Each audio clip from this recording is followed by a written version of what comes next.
Dia mengiming-iming menjanjikan kalau kita tergusur nanti kita akan dijanjikan dengan rumah rusun dan dia akan ditempati dengan fasilitas yang diberikan sama mereka. Dia akan memberikan, kita cuma bawa badan. Di situ sudah disediakan apa tidur, terpalisma. Ternyata sejak sana kemari itu nggak ada apa-apa Pak, semua kosong. Barang semua kita bawa. Rita Pandiari, 53 tahun, warga Rusun Jatinegara Barat, Jakarta Timur, tak kuasa menahan tangis membayangkan bila Pemprov DKI Jakarta menerapkan kebijakan pembatasan sewa unit rusun. Rita merupakan korban gusuran Kampung Pulo di Kelurahan Kampung Melayu, Kecamatan Jatinegara, Jakarta Timur, yang rumahnya terdampak normalisasi aliran Kali Ciliwung, mengaku sedih bila harus kembali kehilangan tempat tinggal akibat kebijakan Pemprov DKI Jakarta. Pasalnya, bila kebijakan tersebut benar diberlakukan, maka warga penghuni terprogram seperti korban gusuran Kampung Pulo hanya memiliki waktu sewa unit maksimal 10 tahun. Sementara, Lita dan penghuni Rusun Jatinegara Barat lainnya sudah tidak memiliki tempat tinggal. Karena pada tahun 2015 lalu, rumah mereka digusur untuk proyek normalisasi aliran Kali Ciliwung. Menurutnya, pernyataan Dinas Perumahan Rakyat dan Kawasan Permukiman DKI Jakarta bahwa Rusunawa hanya tempat tinggal sementara bertolak belakang dengan kondisi ekonomi warga saat ini. Alasannya, banyak warga Jakarta yang tidak memiliki kemampuan ekonomi untuk membeli tempat tinggal sendiri, ataupun rumah susun sederhana milik atau rusunami yang disediakan pemerintah.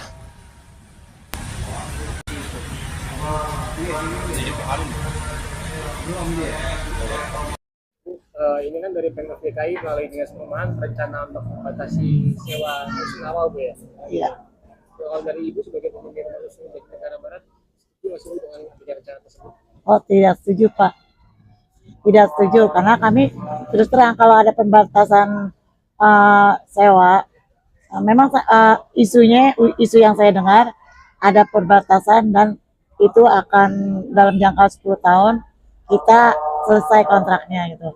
Terus terang kita nggak setuju karena memang kita udah kehilangan rumah. Terus kalau memang kita harus dibatasi atau dalam 10 tahun kita harus keluar rumah, kita harus kemana? Terus terang saya sendiri rumah saya udah habis Pak. Dari awal pertama 2027 itu lantai saya kena musibah banjir sampai ke lantai 2. Habis semua, hancur ke bawah air.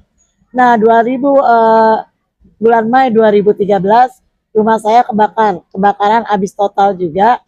Nah, di 2014 saya coba berdiri kembali dengan terseok-seok, saya bangun kembali rumah saya. Tapi sebelum saya bangun rumah, saya sempat bertanya sama Pak Lurah. Waktu itu lurahnya adalah Bapak Bambang. Saya bertanya ke Pak Lurah, apa benar ada isu akan digusur tanpa penggantian? Dia bilang, oh belum, enggak, ini akan diganti. Enggak Pak, masalahnya kalau memang nggak diganti, saya nggak mau membangun. Terus Pak Lurah bilang, bangun aja, sayang kan nanti kalau nggak dibangun yang dibayar cuma tanahnya aja. Ya karena saya dapat informasi akan ada pembayaran tanah dan bangunan, akhirnya saya bangun kembali rumah saya dengan pinjam sana sini. Setelah rumah saya berdiri, di 2015 tanggal 20 Agustus 2015 itu terjadi pengusiran paksa. Sempat barang-barang saya porak-poranda dengan beko tanpa ada pemberitahuan. Itu jelas pemaksaan Pak.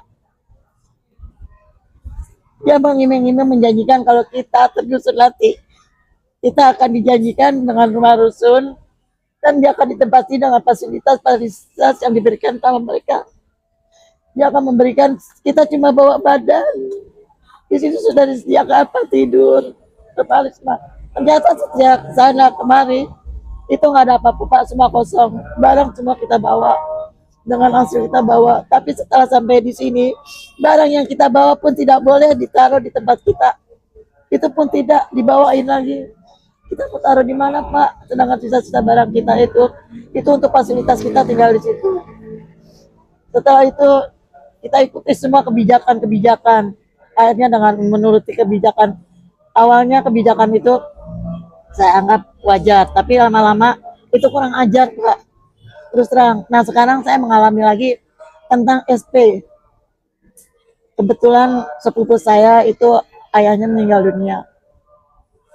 Dan ingin perbaikan SP karena kan keblokir nomor rekeningnya sama ATM-nya. Jadi tidak bisa pembayaran. Itu tunggakannya sudah mencapai 20 juta, 22 juta 600. Dan dia ingin diusir karena tidak ada perubahan SP dari bapak ke anak. Bukan nggak diurus Pak, kita mau urus. Saya datangi pengelola dan dia bilang kalau anaknya nggak bisa mengurus. Jadi kalau tidak ada penggantian nama SP, itu anak harus keluar. Kalau mau diurus, itu bisa diurus sama anak yang sudah menikah. Sedangkan itu anak masih sekolah, usianya baru 9 tahun, 19 tahun. Nggak mungkin kan dengan usia 19 tahun kita paksa untuk menikah. Padahal di Surakim saya lihat, itu tidak ada perbatasan kalau anak itu sudah menikah. Yang penting anak itu usia 18 tahun dan sudah memiliki KTP. Jadi saya mohon kepada Prof untuk disampaikan, lihatlah kami ini orang susah Pak.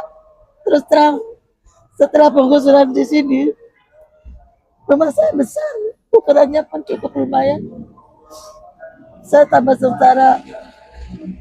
Hidup kita juga terlantar dengan dagang seperti ini, tidak ada keramaian.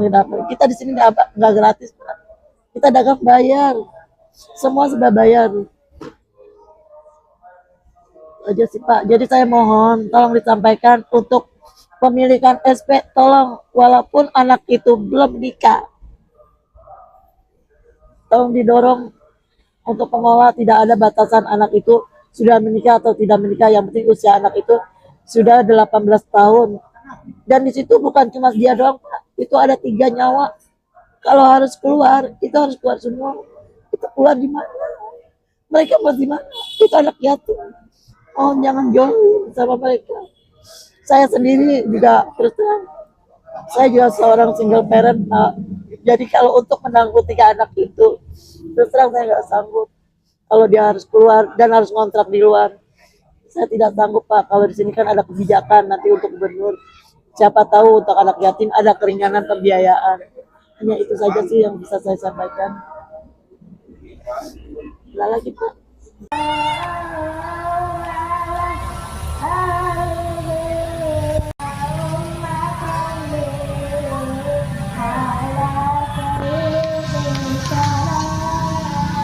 Download Tribun X sekarang, menghadirkan lokal menjadi Indonesia.